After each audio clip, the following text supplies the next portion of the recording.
आज ट्रिगोनोमेट्री का सबसे important chapter height and distance देखते हैं। इससे एग्ज़ाम में एक क्वेश्चन लॉन्ग आंसर में अवश्य आता है और ये सबसे आसान क्वेश्चन में से एक है। ये क्वेश्चन छूटना नहीं चाहिए क्योंकि फिक्स्ड रहता है कि इसी टाइप के क्वेश्चन पूछे जाएंगे। जितने टाइप के एनसीईआरटी में क्वेश्चन है उसी टाइप में से एक आएगा। सेम क्वेश्चन तो नहीं आएगा, चेंजेस रहेगी, लेकिन कंसेप्ट वही रहेगा, है ना। तो ध्यान से पढ़ोगे, जो पढ़ाया जाएगा उसी में से आ जाएगा। ठीक है, इसमें हम कुछ NCERT book, NCERT exemplar book और एक क्वेश्चन केस बेस्ड का भी देखेंगे। ठीक है, तो कुछ बातें हम पहले सीखेंगे हाइट एंड डिस्टेंस क्वेश्चन को सॉल्व करने से पहले। यहाँ पे 2-3 चीज़ें देखेंगे। जैसे मान लो कि जैसे दिया रहा है angle of elevation, angle of depression. ठीक है, जैसे मान लो कि ये ग्राउंड है ना। यहाँ पे एक पेड़ है, ठीक। अब ये ग्राउंड है तो यहाँ ग्राउंड लाइन खींच, हॉरिजॉन्टल लाइन। एक पेड़ है तो पेड़ तो सीधी खड़ी रहेगी ना, उसके टेढ़ा मेढ़ा तो नहीं लेंगे।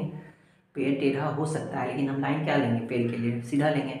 मान लो कोई बच्चा यहाँ पे खड़ा है, अब यहाँ पे खड़ा है अब वो बच्चा पेड़ के टॉप को देख रहा है, पेड़ के टॉप को देख रहा है, यहाँ इस टॉप को देख रहा है। अब मान लो बच्चा का आई हम यहाँ एक डॉट के रूप में लेते हैं, बच्चे को डॉट के रूप में लेते हैं।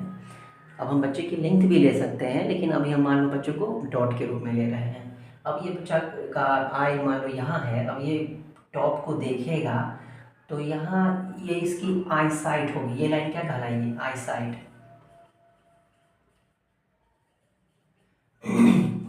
देखो बस ये समझने वाली बातें हैं, बाकी जब क्वेश्चन बनाएंगे तो सब कुछ ज़रूरत नहीं पड़ेगा, लेकिन ये पता होना चाहिए कि ये लाइन क्यों खींची है। देखो यहाँ से बच्चा देख रहा है, अब यहाँ से कोई रेज नहीं, यहाँ से कोई रेज आएगी आई में तब तो वो दिख रही है ना। तो ये रेज ऐसे ही लाइन खींच देते हैं कि ये बच्चा इसे देख रहा है ट्री के टॉप को, तो ये लाइन क्या कहलाएगी, आई साइट, है ना। अब मान लो कि अब ये लाइन इंक्लाइंड है कि नहीं, ये तो ग्राउंड है, ग्राउंड से इंक्लाइंड है कि नहीं, ग्राउंड के साथ कुछ एंगल बना रही है कि नहीं, नहीं। देखो ये आई साइड जो है ग्राउंड के साथ कुछ ना कुछ एंगल बना रही है। ये ग्राउंड मतलब क्या, हॉरिजॉन्टल लाइन। इसको हम क्या ले लेते हैं, ग्राउंड को क्या बोलेंगे, हॉरिजॉन्टल लाइन। इस हॉरिजॉन्टल लाइन और आई साइड के बीच जो एंगल बनता है उसे ही हम कहते हैं एंगल ऑफ एलिवेशन। तो हमेशा जब भी एंगल ऑफ एलिवेशन की बात की जाए या फिर ऐसे बात किया जाए कि एक बच्चा एक ग्राउंड से किसी ऊपर देख रहा है तो वहाँ एंगल ऑफ एलिवेशन बनेगा। क्या बनेगा, angle of elevation. Angle of elevation हमेशा ग्राउंड और आई साइड के बीच बनेगा। जब भी क्वेश्चन में ऐसे लैंग्वेज में लिखा रहे कि एक बच्चा जो ट्री के टॉप को देख रहा है, किसी भी चीज़ के टॉप को देख रहा है नीचे से, तो नीचे मतलब हॉरिजॉन्टल लाइन, और जहाँ से देख रहा है वो वाली लाइन के बीच कौन सा एंगल बनेगा, एंगल ऑफ एलिवेशन। यहाँ एंगल ऑफ एलिवेशन तो गया। अब यही मान लो कि कोई बच्चा छत पे खड़ा है, छत पे खड़ा है तो ये बिल्डिंग होगा। अब बिल्डिंग ग्राउंड में होगी तो ऐसे ग्राउंड खींच देते हैं, ये काम तो करना ही होगा सब में। ठीक, ग्राउंड हैगा तो ऐसे लाइन लेंगे, बिल्डिंग है तो ऐसे खड़ा कर देंगे। मान लो बिल्डिंग के ऊपर एक बच्चा है, बच्चा यहाँ भी हम क्या करते हैं, डॉट के रूप में लेते हैं। अब ये बच्चा मान लो यहाँ मान लो ग्राउंड है, यहाँ पे कोई कार है, कार को भी डॉट के रूप में लेंगे, कार का फिगर नहीं बनाएंगे ना, डॉट के रूप में लेते हैं। अब ये मान लो ये बच्चा इस कार को देख रहा है, तब यह यहाँ से ऐसे देखेगा, तब ये हमारा आई साइट होगा कि नहीं, ये हमारा क्या हो जाएगा, आई साइट। अब देखो ये बच्चा देख रहा है तो किसी न किसी, अब ये लाइन तो इंक्लाइंड है ना, तो किसी न किसी एंगल से होगा, किसी न किसी एंगल से। तो एंगल हमेशा वो हॉरिजॉन्टल लाइन के साथ ही बनाएगा, ग्राउंड के साथ ही बनाएगा। अब ऊपर में क्या कोई ग्राउंड है यहाँ पे, नहीं, ग्राउंड तो नीचे है, लेकिन ये आई साइड तो है ना। अब आई साइड और हॉरिजॉन्टल लाइन के बीच यहाँ भी एंगल बनाना पड़ेगा। बच्चा बैठा कहाँ है, ऊपर, तो यहाँ हॉरिजॉन्टल लाइन होनी चाहिए, नहीं है हॉरिजॉन्टल लाइन ऊपर, तो नहीं है तो हम ड्रॉ करेंगे कैसे, हॉरिजॉन्टल लाइन तो नीचे है तो इसी नीचे इसी हॉरिजॉन्टल लाइन के पैरेलल एक लाइन ऊपर खींच देते हैं ऐसे। ठीक है, चाहो तो उसको डॉटेड कर दो, है ना। हॉरिजॉन्टल लाइन ऊपर खींच दी इसके पैरेलल। अब देखो ये आई साइड और ये हॉरिजॉन्टल लाइन, इसके बीच एंगल बनेगी, इस एंगल को बोलते हैं angle of depression, angle of depression कहते हैं। देखो यहाँ भी आई साइड और हॉरिजॉन्टल लाइन के बीच ही एंगल बना है, यहाँ भी आई साइड और हॉरिजॉन्टल लाइन के बीच ही एंगल बना है। तो यहाँ ग्राउंड ग्राउंड के साथ बनाया है तो एंगल ऑफ एलिवेशन। यहाँ आई साइड और हॉरिजॉन्टल लाइन के बीच बना है, लेकिन हॉरिजॉन्टल लाइन किसके पैरेलल, ग्राउंड के पैरेलल है। जब ऊपर से नीचे की तरफ देखेगा और एंगल बनाएगा तो एंगल ऑफ डिप्रेशन उसको बोलते हैं, लेकिन जब नीचे से ऊपर की तरफ देखेगा तो एंगल ऑफ एलिवेशन। लेकिन बनेगा दोनों हॉरिजॉन्टल लाइन के बीच, ऐसा नहीं यहाँ बना देना है एंगल, यहाँ नहीं बनेगा एंगल, है ना। आई साइड किसके साथ बनाएंगे, हॉरिजॉन्टल लाइन के साथ, नहीं रहेगा तो ऐसे ड्रॉ कर देंगे। अब देखो ये जो हॉरिजॉन्टल लाइन हम खींचे इसी के पैरेलल खींचा है ना, तो ये दोनों लाइन तो पैरेलल हो गया, ये दोनों लाइन क्या हो गया, पैरेलल। ये कौन सी लाइन हो गई, ट्रांसवर्सल। तो अगर ये एंगल थीटा है तो यहाँ ये भी थीटा होगा कि नहीं। अल्टरनेट एंगल्स पढ़े थे ना कि दो लाइन अगर पैरेलल हो और ट्रांसवर्सल लाइन हो, दो लाइन अगर पैरेलल और कोई ट्रांसवर्सल लाइन हो तो ये और ये कौन सा एंगल कहलाता है, अल्टरनेट एंगल्स। इसका अल्टरनेट एंगल्स ये हुआ कि नहीं। तो ये थीटा देखो, ये थीटा जो था ट्रायंगल के बाहर था, यहाँ एक ट्रायंगल फॉर्म हो रहा है, तो ये थीटा एंगल, ये एंगल ट्रायंगल के बाहर था, अंदर आ गया ना। अब अंदर आ गया तो ट्रायंगल सॉल्व करने में आसानी होगी। जब भी ट्रायंगल बनेगा तो राइट ट्रायंगल ही बनेगा। तो हाइट और डिस्टेंस का क्वेश्चन जब भी सॉल्व करेंगे तो हम एक राइट ट्रायंगल ही बनाएंगे, ठीक है। हमेशा राइट ट्रायंगल बनेगा। अगर किसी क्वेश्चन में समझ में नहीं आया तो राइट ट्रायंगल बना दो, फिर देखा जाएगा क्या करना है। हमेशा राइट ट्रायंगल ही बनेगा। और राइट ट्रायंगल अगर बनेगा तो राइट ट्रायंगल बनेगा तो यहाँ एक एंगल 90 डिग्री होगा। देखो यहाँ ये 90 डिग्री होगा, यहाँ पेड़ खड़ी है ग्राउंड के साथ 90 डिग्री बनाएगा, यहाँ घर है बिल्डिंग है ग्राउंड के साथ ये 90 डिग्री बनेगा। तो जैसे ही 90 डिग्री बनेगा तो क्या बनेगा, राइट ट्रायंगल। तो ये हमेशा याद रखोगे कि जब भी हाइट एंड डिस्टेंस का क्वेश्चन होगा तो एक राइट ट्रायंगल ही बनेगा। उसमें दो राइट ट्रायंगल भी बन सकते हैं हम, लेकिन एक राइट ट्रायंगल तो है ही फिक्स, एक तो बनेगा ही। तो पहली बात हाइट एंड डिस्टेंस में क्या बनाना रहेगा, राइट ट्रायंगल।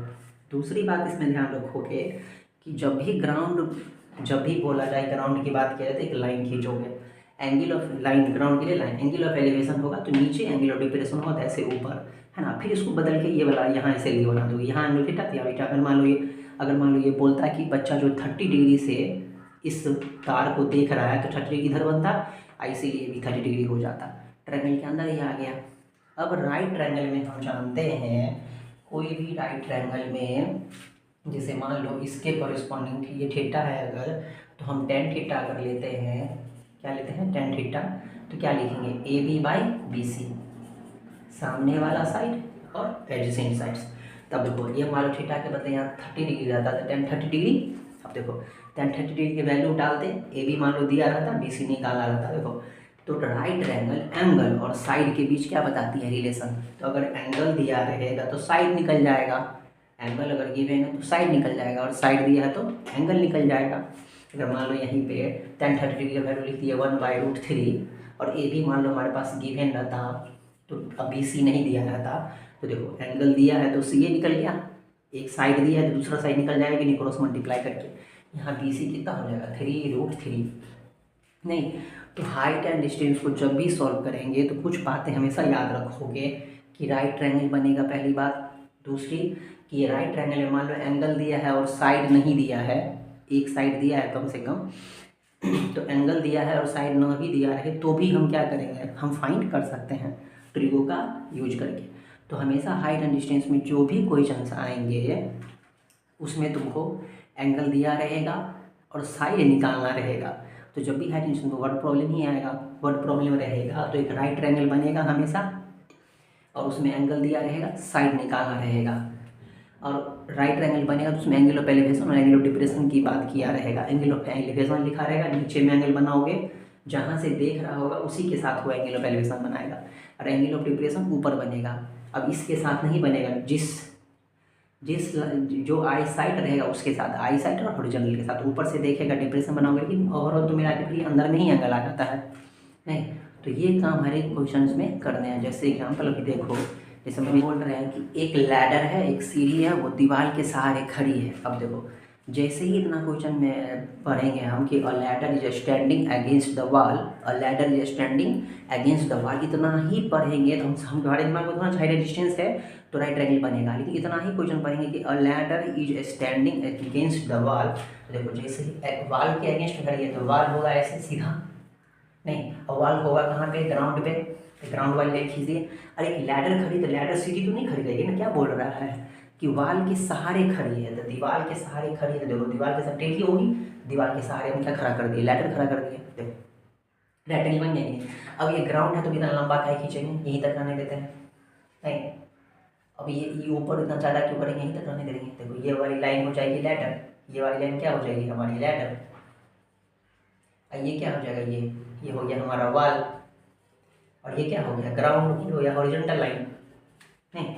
अब देखो एक वॉल जो है, लैडर जो है, दीवार के सहारे खड़ी है, जो ग्राउंड के साथ इंक्लाइंड है, मतलब 30 डिग्री पे।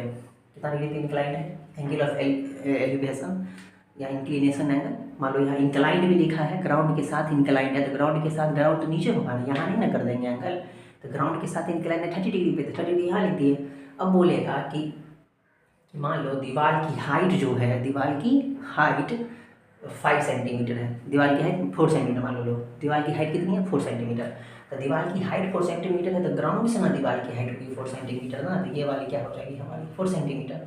अब तुमसे पूछ रहा है कि find the distance between the foot of the tower, find the distance between foot of the tower and base of the wall, foot of the tower और बेस ऑफ द वॉल के बीच।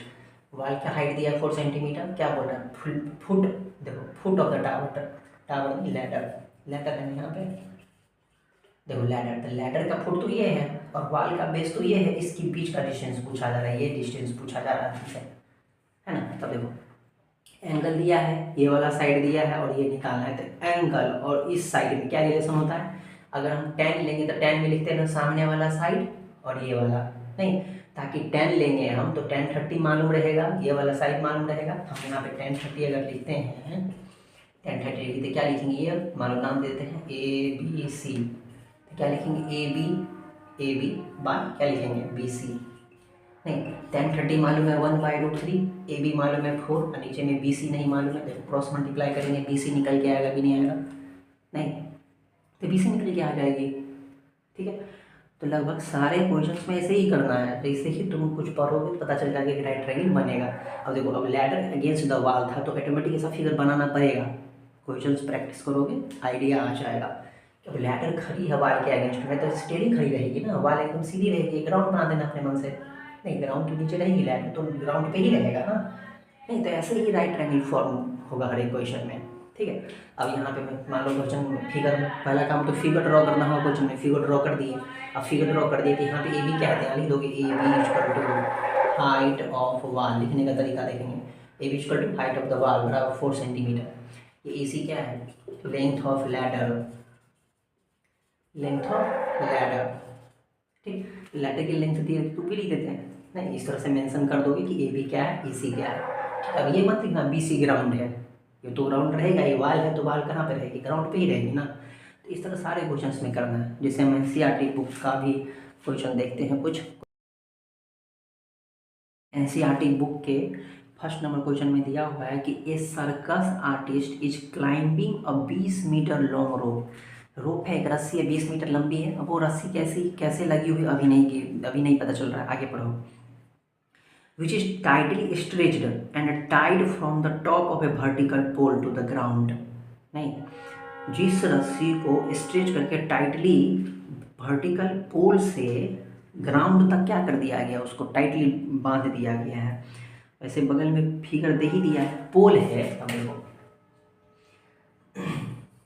पोल है तो पोल ऐसे रहेगा, पोल तो ग्राउंड पे रहेगा, AB मान लो हमारा पोल है, AB क्या हो गया पोल, तो AB equal to height of pole, ठीक।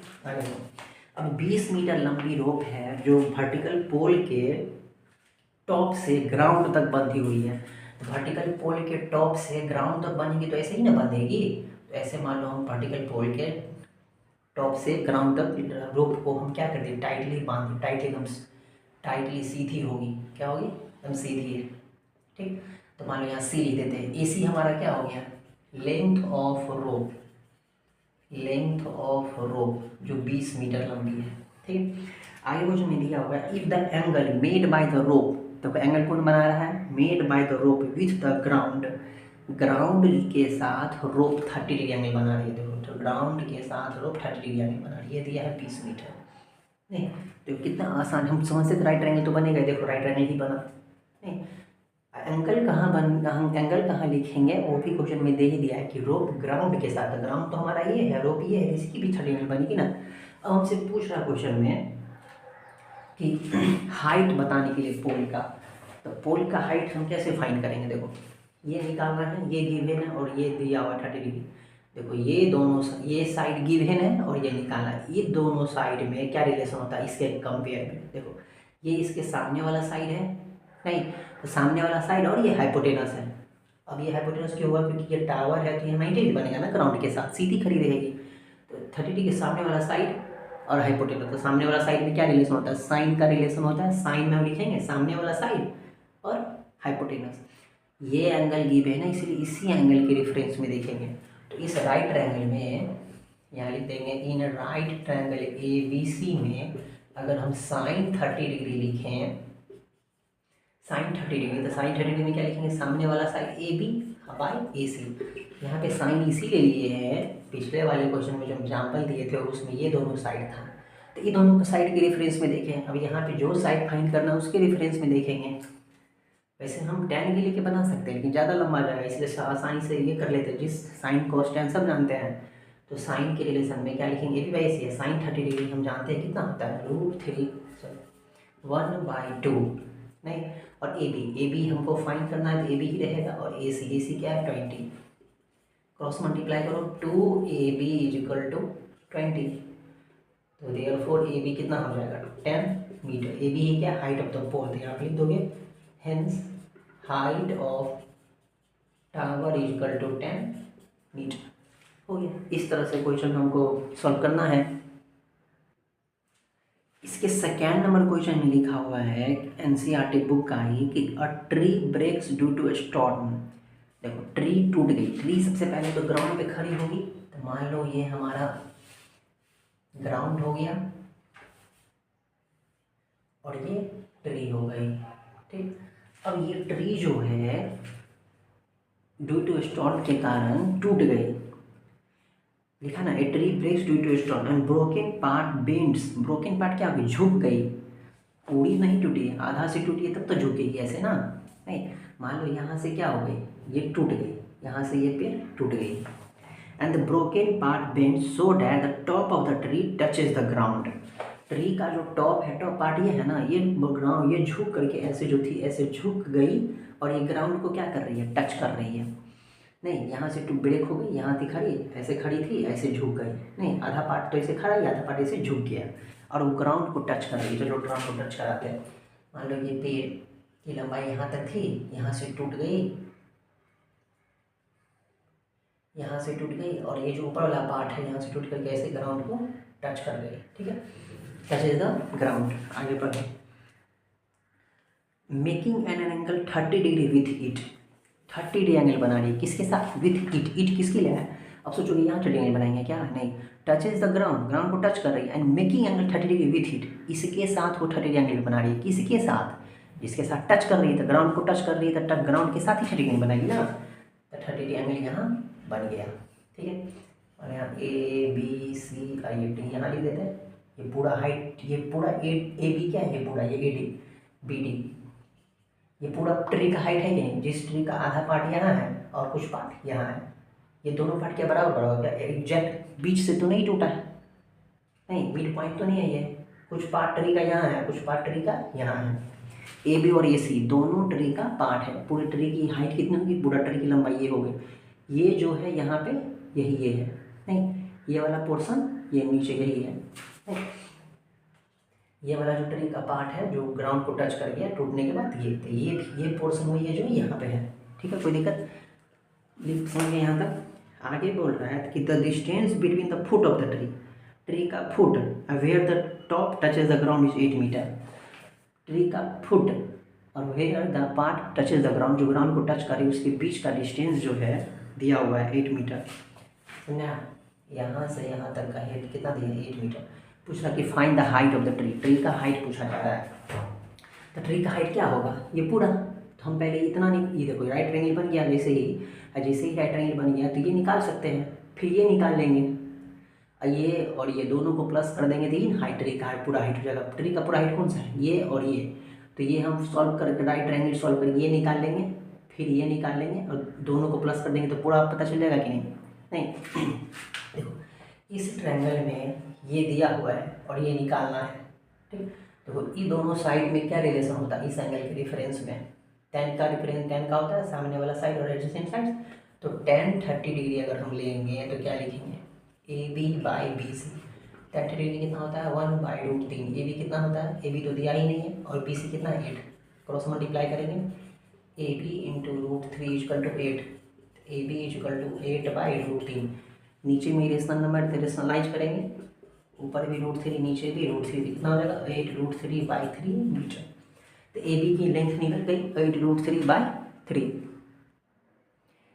अब आगे देखो ए बी निकल गया, अब ए सी निकालना है। ए सी निकालने के लिए दो तरीका हम कर सकते हैं, या तो देखो ये साइड पता चल गया, ये भी साइड पता चल गया, तो पाइथागोरस थ्योरम लगाएंगे तो ये ए सी निकल सकता है कि नहीं, नहीं तो पाइथागोरस थ्योरम लगा के भी ए सी निकल सकता है। या फिर हमको ये साइड पता है और ये साइड पता करने के लिए हम क्या करेंगे, ये दोनों साइड में क्या रिलेशन होता है 30 डिग्री के रिफरेंस में।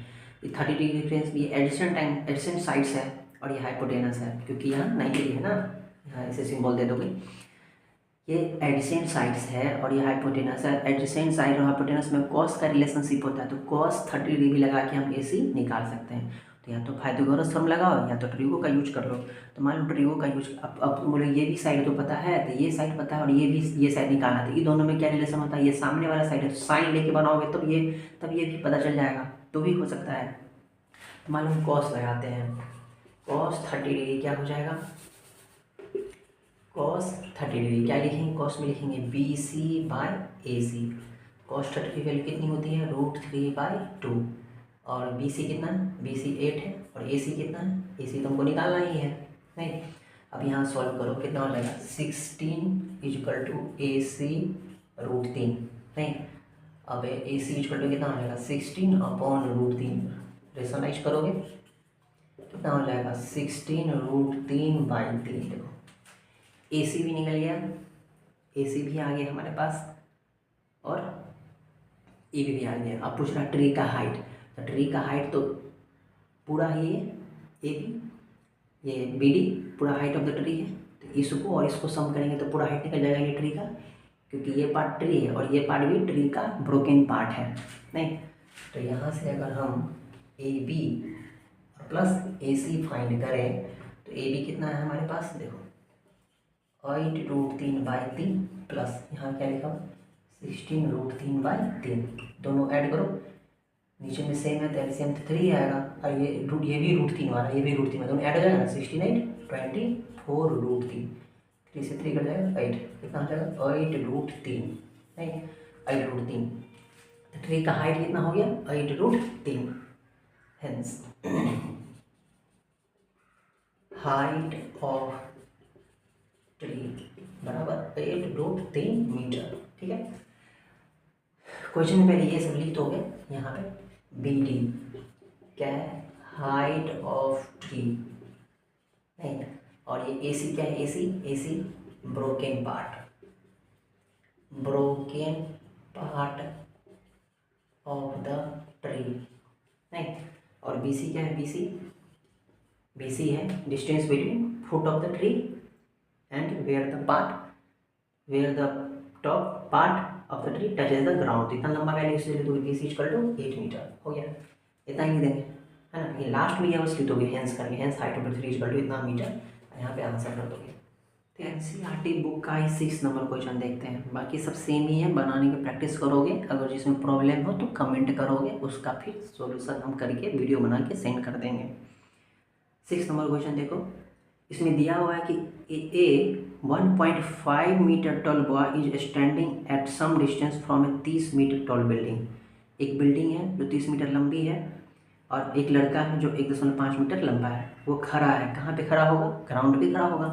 तो मान लो ये ग्राउंड है, ठीक है, 1.5 मीटर लंबा लड़का है, 1.5 मीटर। ए बी क्या हो गया हाइट ऑफ बॉय, 1.5 मीटर। अब देखो, हम जब पीछे अभी क्वेश्चन कुछ बताए थे तो जो लड़का खड़ा था उसको पॉइंट के रूप में लिए थे।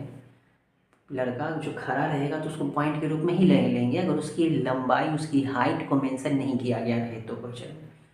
अगर यहाँ क्वेश्चन में मेंशन किया है कितना मीटर लंबा लड़का है तो वो मेंशन करना पड़ेगा।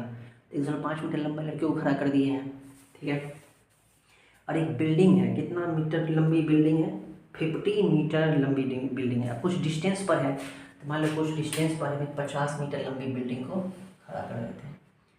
तो एक बिल्डिंग हो गया, इसका CD दे देते हैं, और ये इसकी लंबाई कितनी है यहाँ से लेके यहाँ तक? 50 मीटर। 50 मीटर। तो CD हो गया हमारा हाइट ऑफ बिल्डिंग।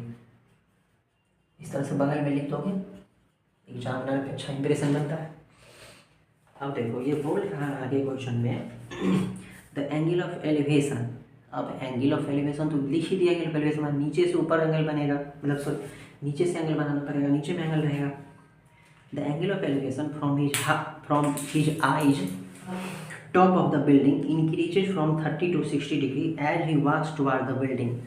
अब देखो ये लड़का यहाँ खड़ा है, ये लड़का यहाँ खड़ा है, अब ये यहाँ से आगे की तरफ बढ़ रहा है, टुवार्ड्स द बिल्डिंग, बिल्डिंग की ओर बढ़ रहा है। अब लड़का बिल्डिंग की तरफ बढ़ रहा है, अब वो एंगल ऑफ एलिवेशन जो बना रहा है is to the top of the building, किसके साथ बना रहा है? बिल्डिंग के टॉप से। तो यहाँ पे एंगल बनाएगा, मतलब यहाँ देख रहा है वो। देखो अब लड़का का आई यहाँ लेंगे या फिर यहाँ लेंगे? जो लड़का का हाइट मेंशन किया है इसमें, तो लड़का का आई यहाँ पे होगा ना, पॉइंट A पे होगा। ये लड़का का आई हो गया। अब ये बिल्डिंग के टॉप को देख रहा है, तो चलो बिल्डिंग के टॉप को देख रहा है, तो ये आई साइट हो गया। अब ये एंगल ऑफ एलिवेशन दिया है, तो आई साइट हॉरिजॉन्टल लाइन के साथ बनाती है, तो आई साइट यहाँ है और हॉरिजॉन्टल लाइन यहाँ है। आई साइट के पास ही हॉरिजॉन्टल लाइन होनी चाहिए ना, तो नहीं है, तो इसके पैरेलल हम मान लो यहाँ एक लाइन खींचेंगे, देते हैं। नहीं है लाइन तो खींचना पड़ेगा हॉरिजॉन्टल लाइन, ये हॉरिजॉन्टल लाइन खींच दी, ये आई साइट हो गया। अब एंगल ऑफ एलिवेशन लिखा ही है, एंगल ऑफ एलिवेशन नहीं, कितना है? देखो क्वेश्चन में गिवन है कि angle of elevation from his eyes to the top of the building increases from 30 to 60। मतलब बिल्डिंग की तरफ बढ़ता है ना, तो पहले एंगल 30 था, फिर कितना बढ़ के हो जाएगा? 60। जब वो बिल्डिंग की तरफ बढ़ता है तो एंगल 30 से 60 हो जाता है, तो पहले 30 होगा, अभी यहाँ पे 30 डिग्री है। अब मान लो बच्चा यहाँ से यहाँ आ गया, बिल्डिंग की तरफ बढ़ रहा है ना, तो मान लो यहाँ पे आ गया, ABCD हो गया, ये लिख देते हैं, ठीक है। अब ये बढ़ रहा तो इसका एंगल ऑफ एलिवेशन मतलब टॉप को ही देख रहा है ना, अब जो एंगल ऑफ एलिवेशन हो जाता है 60 डिग्री हो जाता है। क्वेश्चन में दिया हुआ है कि increases from 30 to 60 degree as he walks towards the building, building की तरफ बढ़ता है। Find the distance he walked towards the building, वो डिस्टेंस बतानी है। Find the distance he walked towards the building, वो डिस्टेंस बतानी है कि कितना दूर वो बिल्डिंग की तरफ चला। इतना चला, ए से ई तक गया, बिल्डिंग की तरफ कितना दूर चला? जितना दूर ए से ई का डिस्टेंस होगा, ये डिस्टेंस पता करना है तुमको, ठीक है। अब यहाँ ध्यान से देखो, ये सबसे इम्पोर्टेंट क्वेश्चन है। इस तरह से बहुत सारे क्वेश्चन आएंगे। जब बच्चा का हाइट, कोई लड़का का हाइट मेंशन ना हो तो पॉइंट लेते हैं यहाँ पे, नहीं। जैसे मान लो दिया रहता है कि एक लड़का है, बिल्डिंग के टॉप को देख रहा है, बच्चा के हाइट नहीं दिया है, बिल्डिंग के टॉप को देख रहा है, तो ये आई साइट हो गया, हॉरिजॉन्टल लाइन 30 डिग्री हो गया। अब ये बिल्डिंग की तरफ बढ़ रहा है, तो बिल्डिंग की तरफ बढ़ेगा तो यहाँ आ गया मान लो, तो यहाँ 60 डिग्री बन गया। देखो ऐसे फिगर बनता इसी का, अगर हाइट नहीं मेंशन किया रहता तो, लेकिन यहाँ हाइट मेंशन किया है तो ये आई साइट हो गया, यहाँ हॉरिजॉन्टल लाइन नहीं था तो खींचते हैं, ठीक है। अब ये पूछ रहा है कि कितना डिस्टेंस से बिल्डिंग की तरफ चला था, बिल्डिंग की तरफ कितना ही चलाना है, ए से लेके ई तक, मतलब ए ही निकालना है। अब यहाँ देखोगे तो ये यहाँ परपेंडिकुलर लाइन होगी कि नहीं होगी? राइट ट्रायंगल खोजो इसमें, गौर से देखो तो एक राइट ट्रायंगल ये दिख रहा होगा, फिर देखो एक राइट ट्रायंगल ये दिख रहा होगा। इस तरह बहुत सारे क्वेश्चन मिलेंगे जिसमें दो दो राइट ट्रायंगल मिलेंगे, तो कुछ नहीं करना है। अब ये इधर ये ए ही निकालना है, तो ऐसे मत देखना, राइट ट्रायंगल खोजना है, राइट ट्रायंगल। यहाँ एक और ट्रायंगल ये भी दिख रहा होगा, तो इसमें कुछ नहीं करना, राइट ट्रायंगल खोजो। एक ये एंगल लेकर के, ये एंगल लेकर के देखो, एक राइट एंगल ये बड़ा वाला, एक राइट एंगल ये छोटा वाला। दो राइट ट्रायंगल दिख रहा है, दोनों राइट ट्रायंगल को सेपरेटली सॉल्व करना, एक बार एक राइट ट्रायंगल को, एक बार एक राइट ट्रायंगल को, दोनों में से कोई भी लेकर के प्रोसीड कर सकते हो। नहीं, अब सोचो यहाँ पे कि हम एक राइट ट्रायंगल, मान लो हम ये वाला राइट ट्रायंगल ले रहे हैं अगर, तो ये राइट ट्रायंगल देखिए, इस राइट ट्रायंगल का नाम क्या हो गया, कुछ नहीं लिखा था, यहाँ क्या लिखते हैं, एम लिख दो मान लो।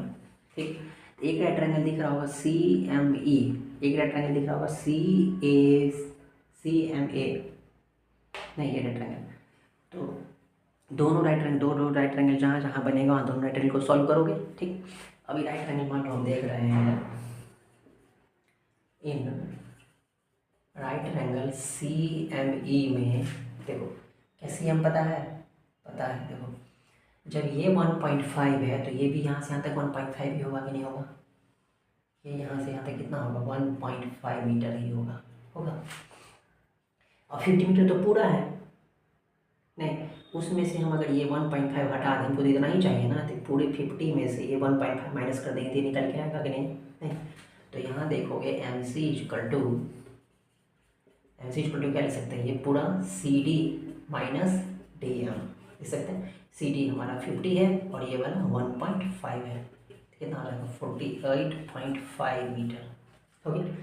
अब देखो इस राइट ट्रायंगल में गौर से देखो, सी एम मालूम है तुमको निकालना ये है, तो ये वाला डिस्टेंस निकालना ये है, तो क्या करेंगे, ये बड़ा वाला राइट ट्रायंगल को सॉल्व करेंगे तो ये निकलेगा, छोटा वाला राइट ट्रायंगल को सॉल्व करेंगे तो ये निकलेगा, नहीं लेकिन निकालना ये है, पहले इतना करो। चलो इस राइट ट्रायंगल में हम क्या करते हैं, ये हमको नोन है, ये हमको पता है, निकालना तुमको ये है, तो ये दोनों साइड में क्या रिलेशन होता है इसके रेफरेंस में, देखो tan का होता है कि नहीं, सामने वाला साइड एडजेसेंट साइड्स, तो tan 60 डिग्री अगर हम लगाएंगे तो क्या लिखोगे, एम सी बट्टे एम ई, एम सी हमारा भी निकाले 48.5 और एम ई तो मालूम ही नहीं है, tan 60 कितना होता है √3 equal to 48.5 by M E, cross multiply करो, एम ई इक्वल टू हो जाएगा 48.5 बाई √3। ठीक, नीचे में इरेशनल नंबर आएगा, इरेशनलाइज करोगे √3 बाई √3, 48.5 बाई 3, √3 आ जाएगा, इस दोनों को मल्टीप्लाई करो, ये दोनों को मल्टीप्लाई करो, √3 को √3 से 3 आएगा, 3 से कैंसिल हो रहा है, कैंसिल कर दो, हो रहा है नहीं हो रहा है, तो रहने दो इसे।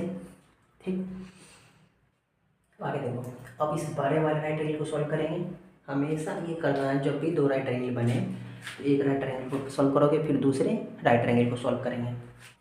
अब देखो in right triangle C M A में, यहाँ देखो ये 30 डिग्री दिया हुआ है और ये वाला साइड पता है और ये निकालना है, तो tan ही लगेगा इसमें भी, तो tan 30 degree equal to C M by क्या लिखेंगे एम पूरा, tan 30 डिग्री हमको पता है कितना होता है 1/√3 इक्वल टू सी एम मालूम है, ये वाला 48.5 और ए एम नहीं मालूम है, क्रॉस मल्टीप्लाई करो, ए एम इक्वल टू आएगा 48.5√3।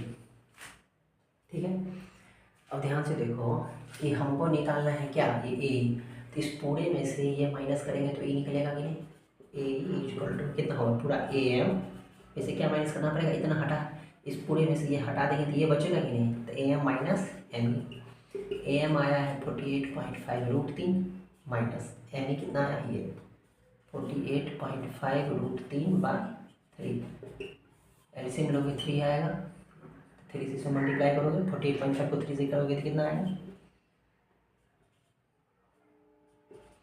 145.5 माइनस 148.5√3। देखो अभी दोनों ये भी √3 ये भी √3 दोनों माइनस कर दोगे कितना आएगा 97√3 बाई 3 मीटर। लास्ट में लिख दोगे, लास्ट में अवश्य हेंस करके लिख देना है कि हेंस, क्वेश्चन में जो पूछ रहा था कि find the distance as you walks towards the building, तो लिख दोगे यहाँ पे हेंस द डिस्टेंस, जो लास्ट में लिखा हुआ है hence the distance he walked towards the building, बराबर 97√3 बाई 3 मीटर आंसर। ठीक है, इसका आंसर मैच नहीं करेगा क्योंकि क्वेश्चन में दिया हुआ था 30 मीटर टॉल बिल्डिंग, हम 50 मीटर टॉल बिल्डिंग ले लिए, तो कोई दिक्कत नहीं है, जहाँ जहाँ 50 लिखा हुआ मिटा मिटा कर गया अगर वो 30 करोगे तो आंसर मैच करेगा, कोई दिक्कत नहीं। 30 के बदले 50 यहाँ लिख दिए हुए हैं, ठीक, मिस हो गया था। तो अब तुम लोग वहाँ 30 लेकर के सॉल्व करके देखोगे, समझ में आ गया। टाइप वाइज क्वेश्चन देखते हैं, बाकी जो बचेगा उसको प्रैक्टिस करोगे। 8 नंबर क्वेश्चन देखते हैं, 7, 8 सब सेम ही है। A statue 1.6 metre tall stands on the top of a pedestal. Statue जो इतना मीटर लंबा है और वो खड़ा किस पे है, पेडिस्टल के टॉप पे। पेडिस्टल मतलब नहीं देखे हैं, स्टेच्यू जिस चीज़ पे रखी रहती है उसको पेडिस्टल बोलते हैं, ठीक। अब स्टेच्यू पेडिस्टल पे खड़ा है, पेडिस्टल तो ग्राउंड पे हुआ है, पेडिस्टल तो कहीं पे है, मान लो ग्राउंड हो गया, ये यहाँ से यहाँ तक पेडिस्टल हो गया और यहाँ से लेके मान लो यहाँ तक स्टेच्यू हो गया। ए बी सी, ए बी क्या है, हाइट ऑफ स्टेच्यू जिसकी लंबाई दी है 1.6 मीटर। ये बी सी जो है ये क्या है, हाइट ऑफ पेडिस्टल, ये गिवन नहीं है कितना मीटर हाइट है, ठीक। आगे क्वेश्चन में दिया हुआ है कि from a point on the ground, ground तो ये है, ग्राउंड तो हमारा ये है, तो किसी पॉइंट से क्या कर रहा है, किसी पॉइंट से कि from a point on the ground the angle of elevation, angle of elevation angle यहाँ बनने का, अब ये किसको देख रहा है, एंगल ऑफ एलिवेशन बना हुआ तो आई साइड बनेगा यहाँ पे, कि from a point on the ground the angle of elevation of the top of the statue, statue का टॉप तो ये है क्योंकि ये ए बी स्टेच्यू है ना, तो स्टेच्यू के टॉप से एंगल ऑफ एलिवेशन, ग्राउंड के साथ एंगल ऑफ एलिवेशन बनेगा, ये आई साइड हो गया, ठीक है। Is 60 degree, from a point on the ground the angle of elevation of the top of the statue 60 degree, statue के टॉप से कितना डिग्री, 60 डिग्री, आगे बढ़ो। And from the same point, उसी पॉइंट से, फ्रॉम द सेम पॉइंट, इसी point से, मान लो ये पॉइंट हम ले देते हैं, इसी पॉइंट से वो किसको देख रहा है, angle of elevation of the top of the pedestal, pedestal का टॉप तो ये है, ये स्टेच्यू का टॉप, ये पेडिस्टल का टॉप, इसी पॉइंट से ये पेडिस्टल को भी देख रहा है, ठीक है। कितना डिग्री एंगल से देख रहा है, 45 डिग्री से। देखो ये आई साइड हो गया पेडिस्टल का टॉप, ये हो गया ग्राउंड, तो ये दिया 45 डिग्री, नहीं, और ये जो स्टैचू के टॉप को देख रहा है किस एंगल से बोल रहा था, 60 डिग्री, यहाँ से लेके यहाँ तक ये पूरा कितना डिग्री हो गया, 60 डिग्री, नहीं 45 डिग्री यहाँ से यहाँ तक, 45 डिग्री से पेडिस्टल के टॉप को देख रहा है ना, तो पेडिस्टल का टॉप वाला ये आई साइड तो ये है, तो ये हो जाएगा 45 डिग्री, वो बड़ा वाला हो जाएगा 60 डिग्री, ठीक। और इसमें कुछ भी गिवन नहीं है, ये गिवन है कि स्टैचू की लंबाई 1.6 मीटर है। अब तुमसे पूछा जा रहा है कि find the height of the pedestal. देखो यहाँ भी दो राइट ट्रायंगल बन रहे हैं, दोनों राइट ट्रायंगल को अलग अलग सॉल्व करेंगे जैसे पिछले वाले क्वेश्चन में किया गया था। अब देखो कैसे करेंगे, एक बड़ा वाला राइट ट्रायंगल दिख रहा होगा, यहाँ ये सीधी खड़ी है तो इसे राइट ट्रायंगल बनेगा, एक बड़ा वाला राइट ट्रायंगल दिख रहा होगा और एक छोटा वाला राइट ट्रायंगल, ये छोटा वाला राइट एंगल देख लो इसमें 45 डिग्री और ये बड़ा वाला राइट एंगल में 60 डिग्री एंगल बन रहा है। किसको सॉल्व करना है, पहले किसी को भी कर सकते हैं, मान लो 45 डिग्री एंगल वाला राइट एंगल सॉल्व कर रहे हो, ये वाला, यहाँ गौर से देखो कि इस ट्रायंगल में सिर्फ 45 डिग्री मालूम है ना, ये मालूम है तुमको ना, ये मालूम है, कोई दिक्कत नहीं, इसमें से कोई एक सपोज कर लेते हैं, नहीं भी सपोज करोगे तो भी कोई दिक्कत नहीं, क्योंकि मान लो ये हाइट नहीं मालूम है तो बी सी रह जाएगा, यहाँ हाइट नहीं मालूम है तो ये सी डी रह जाएगा, ठीक है। अब देखो जैसे ये एंगल 45 डिग्री है और तुमको ये हाइट पेडिस्टल का निकालना है, मान लो पेडिस्टल की हाइट तो एच मान लिया, ठीक, height of pedestal equal to H metre let suppose किए हैं, ठीक है। बाकी देखो तो ये साइड पता करना है, तो 45 डिग्री के सामने वाला ये साइड है नहीं, और ये साइड दोनों में कॉमन है, तो ये दोनों साइड लेकर के देखोगे कि 10 में आएगा कि नहीं, 10 लेंगे तो ये वाला साइड और ये वाला साइड आएगा कि नहीं, तो किस ट्रायंगल में लिख रहे हैं, दो राइट ट्रायंगल को सॉल्व करना रहेगा तो किस राइट ट्रायंगल मिले तो ट्रायंगल का नाम लिख दोगे कि in right triangle B C D में tan 45 degree is equal to, क्या लिखेंगे पहले सामने वाला साइड तो B C by C D. देखो tan 45 वैल्यू 1, बी सी हम अभी हाइट माने एच और सी डी नहीं मालूम है, क्रॉस मल्टीप्लाई कर दो, H is equal to C D, यहाँ कुछ नहीं तो वन लिखोगे ना, तो यहाँ क्रॉस मल्टीप्लाई करोगे H is equal to C D, नहीं, मतलब जितनी हाइट इसकी होगी उतना ही लेंथ इसका भी होगा। एच और सी डी की लंबाई, दोनों की लंबाई क्या होगी, बराबर होगी। जब भी एंगल 45 डिग्री रहेगा ना तो ये दोनों बराबर ही आएगा हमेशा, ठीक है। हमेशा ये और ये क्या आएगा, बराबर ही आएगा, ठीक। एच बराबर सी डी निकाल दिए, सी डी की लंबाई भी एच आ गया। अब बराबर राइट एंगल को सॉल्व करोगे, in right triangle A C D में देखो यहाँ भी ये वाला साइड और ये वाला साइड हो गया, तो tan लगाना पड़ेगा तब यहाँ, लेकिन यहाँ इसके साथ 60 एंगल बन रहा है ना, तो tan 60 लिखोगे तो क्या लिखोगे, A C by A C D. tan 60 की वैल्यू डालोगे √3 और ए सी देखो, ए सी पता है, पूरा नहीं पता, लेकिन देखो 1.6 मालूम है और ये एच मालूम है, तो 1.6 और प्लस एच पूरा हो जाएगा। अब बाई में सी डी की लंबाई भी एच ही आया है कि नहीं, इसको 1 कर दो, यहाँ लिख दो फ्रॉम इक्वेशन 1, ठीक है। यहाँ तो कोई डाउट है, पहला ट्रायंगल सॉल्व किए, सामने वाला साइड और ये लिखना था, tan पे लेंगे एच सपोज की थी इसकी लंबाई, एच डाल दिए तो सी टी की लंबाई एच ही आ गया। फिर बराबर राइट एंगल को सॉल्व किए, ये पूरा साइड लिखना था जिसमें से ये 1.6 था और ये एच था, दोनों को ऐड करके लिखेंगे 1.6 प्लस एच, नहीं, और ये सी डी, नीचे में क्या लिखा हुआ सी डी, तो सी डी भी तो एच ही है ना, तो यहाँ लिख दिए।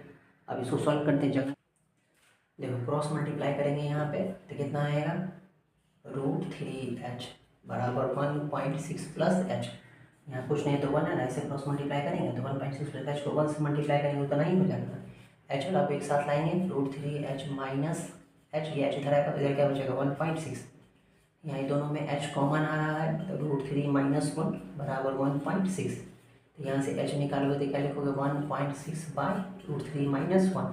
अब ये इरेशनल नंबर है तो रेशनलाइज करना पड़ेगा, √3 plus 1 by √3 plus 1, 1.6 into √3 plus 1, और नीचे में a plus b into a minus b, नहीं a plus b into a minus b क्या होता है, a square minus b square, एक बार इसका स्क्वायर एक बार इसका स्क्वायर, √3 का स्क्वायर करोगे तो 3 माइनस 1 का स्क्वायर करोगे तो 1, नहीं, तो 1.6 इंटू √3 प्लस 1, इसे ब्रैकेट में देना पड़ेगा क्योंकि 1.6 से दोनों मल्टीप्लाई करना है इसलिए ब्रैकेट में, 3 में से गया तो 2 से डिवाइड हो जाएगा तो कितना हो जाएगा 0.8 इंटू √3 प्लस 1 हो गया।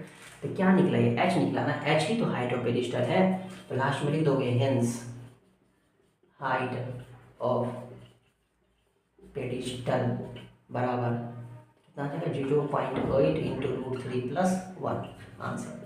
लास्ट में बस लिख देना हेंस करके, जो लैंग्वेज पूछा था उस लैंग्वेज में करके, ठीक है।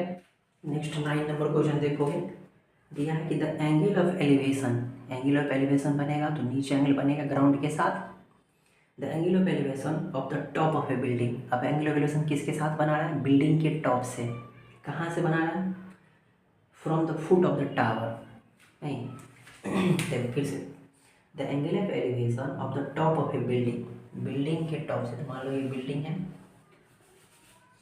मान लो ग्राउंड है, ये बिल्डिंग है, ठीक है, बिल्डिंग के टॉप से एंगल ऑफ एलिवेशन नीचे से बनेगा ना, यहाँ एंगल बनेगा एंगल ऑफ एलिवेशन नीचे होता है। अब ये कहाँ से देख रहा था, दिया from the foot of the tower, तो मान लो कोई टावर यहाँ है, ठीक है, टावर के फुट से बिल्डिंग के टॉप का एंगल ऑफ एलिवेशन तो नीचे कितना पड़ेगा, ये इस एंगल की बात कर रहा है, इज 30 डिग्री, तो यहाँ 30 डिग्री हो जाएगा, नहीं कौन सा एंगल 30 डिग्री हो गया, समझ में आ गया, 30 डिग्री हो गया। ये मान लिया हम क्या, ये बिल्डिंग था ना, कि टॉप ऑफ द बिल्डिंग, तो बिल्डिंग के टॉप से देख रहा है, कहाँ के टॉप को देख रहा है, कहाँ से, from the foot of the tower का फुट ये हो गया, तो ये हो गया हमारा टावर, ठीक। अब दोनों में से किसकी लंबाई बड़ा होगा, छोटा हो गया, दोनों बराबर है, दोनों सेम है, से तो नहीं दिया हुआ है, एक बार एक छोटा बनाना पड़ेगा रफ फिगर में भी, तो कैसे बनाए, कौन बड़ा कौन छोटा कैसे पता चलेगा, आगे पढ़ो तो पता चलेगा। आगे दिया है कि and the angle of elevation, फिर से एंगल ऑफ एलिवेशन बन रहा है, कहाँ पे बन रहा है, टॉप ऑफ द टावर के टॉप पे, तो एंगल ऑफ एलिवेशन बनेगा तो नीचे कहीं से बनेगा, तो नीचे कहाँ से बन रहा है, देखो आगे दिया है from the foot of the building, building के फुट से बन रहा है टावर के टॉप पे, कितना डिग्री एंगल से बन रहा है, 60 डिग्री एंगल से बन रहा है, किस एंगल से बन रहा है, 60 डिग्री एंगल से बन रहा है, तो इधर देंगे एंगल, किधर देंगे 60 डिग्री, ग्राउंड तो ये है ना, हॉरिजॉन्टल लाइन तो इधर है ना, इधर ना होगा 60 डिग्री, तो यहाँ हो जाएगा 60 डिग्री, नहीं। अब देखो हम इसको बड़ा कर दिए, क्यों बड़ा कर दिए, देखो जब ये यहाँ से देख रहा है तो 30 डिग्री से, अब ये जब यहाँ से देख रहा है 60 डिग्री से, मतलब जरूर इसकी लंबाई क्या होगी, ज़्यादा होगा तब तो ये इसको ज़्यादा सर ज़्यादा लंबा होगा तो ज़्यादा सर ऊपर करना पड़ेगा। नहीं, पहले मान लो ऐसे देख रहे हैं, ज़्यादा लंबा बिल्डिंग होगा तो और ऊपर इसे सर उठाना पड़ेगा।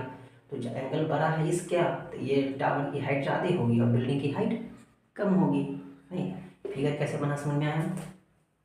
क्वेश्चन बोल रहा था शुरू में the angular elevation to the top of the building, building के टॉप से है। एंगुलर एलिवेशन नीचे से बनेगा तो नीचे खोजो कहाँ पॉइंट दिया हुआ है, तो दिया लिखा होता from the foot of the tower, the tower के फुट से। सिमिलरली यहाँ पे लिखा हुआ था कि the angular elevation to the top of the tower के टॉप से, टावर के टॉप से एंगल बनाना है। एंगुलर एलिवेशन तो कहीं नीचे बनेगा, तो नीचे कहाँ पे बन रहा है, दिया हुआ है कि बिल्डिंग के बेस से, फुट से, तो बिल्डिंग का फुट यहाँ, इसलिए पॉइंट यहाँ आएगा 30 डिग्री और ये 60 डिग्री। नहीं, नाम दे देते हैं, मान लो ये लिखे ए बी, ये लिखा सी डी, तो यहाँ लिख देंगे A B, height of tower, C D height of building. नहीं, और क्वेश्चन में दिया कुछ भी, आगे देखो, if the tower is 50 metre high, tower कितना मीटर लंबा है, 50 मीटर लंबा है, 50 मीटर। ठीक, अब तुमसे पूछ रहा है कि find the height of the building, building की हाइट पूछ रहा है। तुम ध्यान से देखो तो यहाँ भी दो राइट एंगल दिख रहा होगा, एक राइट एंगल यहाँ ये वाला, ऐसे नहीं, इसमें यहाँ पे सी लिखा हुआ है, यहाँ पे डी लिखा हुआ है, यहाँ पे बी लिखा हुआ है। नहीं, देखो इसमें यहाँ ये एंगल 60 डिग्री, तो यहाँ देखो यहाँ पे ये 30 डिग्री है, यहाँ पे ये वाला लाइन और ये वाला लाइन, ये 60 डिग्री इस दोनों के बीच नहीं बन रहा है, यहाँ तो राइट डिग्री है, ये नहीं दिख रहा है।